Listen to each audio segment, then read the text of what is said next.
అరే శ్రీరామనవమి పండుగ నాడు గాల్లో బాణం వదిలితే అదంట వంకులు తిరుక్కుంటా పోతుందంట మస్జిద్ మీదకి. మరి ఇప్పుడు ఎవడు ఎన్ని వంకులు తిరుక్కొని వచ్చి అమ్మవారి తలకాయ నరికిండ్రు. అమ్మవారి తలకాయ లేచింది. ఆమరణ నిరాహార దీక్ష చేస్తా గాని చంద్రానిగుట్ట ఎమ్మెల్యే ఎంఐఎం ఎంపీ వచ్చి ఈడ క్షమాపణ అడిగి అమ్మవారి ముందు తల పెట్టాల్సిందే.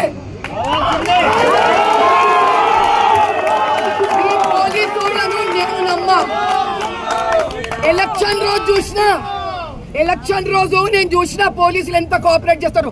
ఈ రక్షాపురం అనుభవం అయితే మస్తుంది. ఇలా నమ్మం 10 మీటర్ దూరంలో ఉన్నాయి ఆ పోలీస్ స్టేషన్. గప్పుడే కాపాడుకోలేకపోయినాం మేము.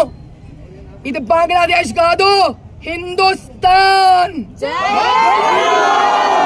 యాద్ రఖో. హిందువులకి ముస్లింలకి మధ్యలో గొడవలు తెచ్చే ప్రయత్నం చేస్తుంది చెత్త నా కొడుకులు.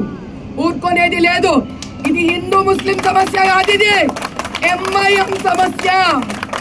ఎంఐఎం సమస్య.